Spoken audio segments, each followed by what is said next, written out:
Tips to get refund for Maytag washer. At the beginning of last month, I purchased a Maytag top loader smart washing machine from Lowe's.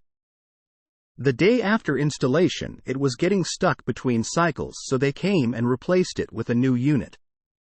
Now, several weeks later, the replacement machine is stuck in between cycles. Lowe's has told me I'm SOL because their 48-hour policy is up. And I need to go through Maytag. I'm actually appalled at how they handled this. But that's another story.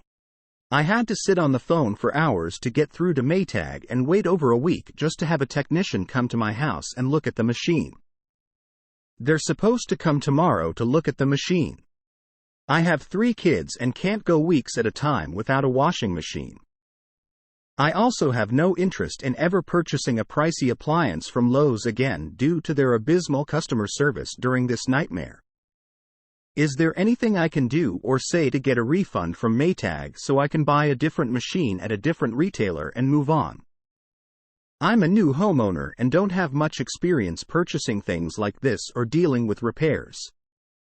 But this seems to be unreasonably stressful. Question from user MRR1984 at Appliances at Reddit. Answer. If you're in an area with one or more TV stations, all ABC, CBS, and NBC have a call for action line.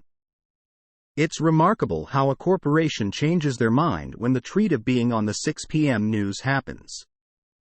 Answer from user Camel Harry at Appliances at Reddit.